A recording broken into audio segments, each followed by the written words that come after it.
make a difference?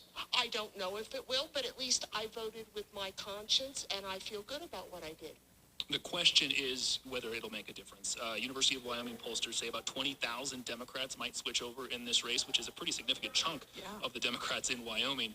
But when I spoke to the Democratic Party here, they say, yeah, this is happening, but the fact is we just don't have the numbers to put a finger on the scale.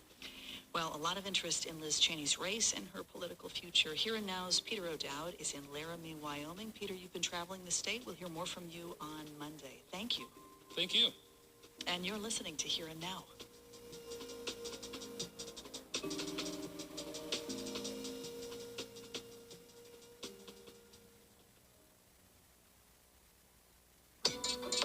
In 2012, journalist Austin Tice was detained at a checkpoint in Syria, and then he disappeared. His parents have never stopped looking. Austin will have to know. It's been 10 years, and that is one of the deepest pains that I've felt. His mother, Deborah Tice, reflects on their efforts to bring Austin home. This afternoon on All Things Considered from NPR News.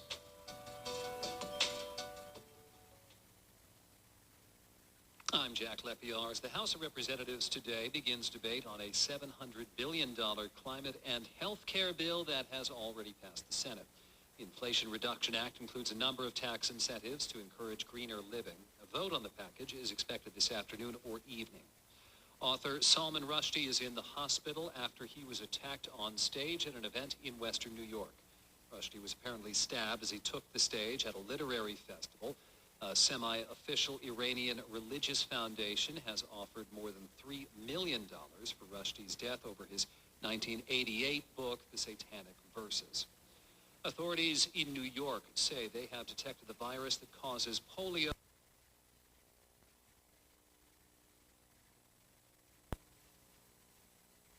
Polio was identified north of the city. You're listening to Here and Now.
Thanks for spending time with NPR.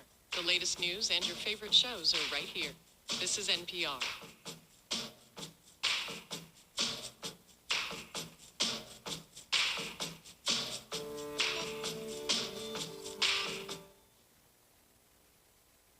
It's Here and Now. We are 5 years on from what people in Charlottesville, Virginia call the Summer of Hate. We're talking about the white nationalist rally and the violence that followed, and how, to many, it has jolted a renewed conversation on race in the city. One people, one nation,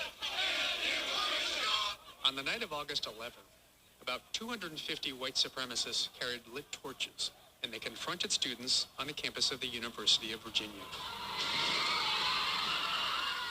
The next morning, the white nationalists gathered at a downtown park, where they met protesters opposing them. In the violence that followed, a neo-Nazi plowed his car into a group of counter-protesters, killing 32-year-old Heather Heyer and injuring several others. The marchers have long left, but the events have prompted people in Charlottesville to look at their city's own legacy of white supremacy.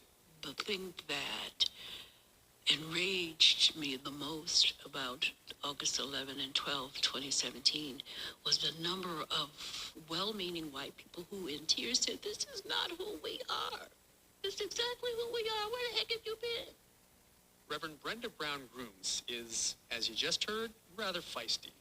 She's co-pastor of New Beginnings Christian Community, which works literally to feed the poor. It, is this loud enough? Do you hear it okay?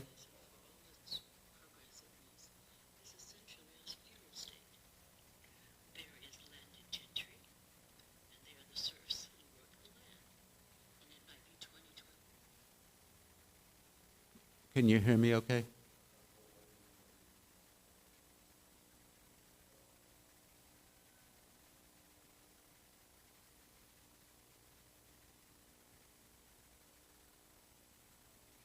Are you doing YouTube or Zoom?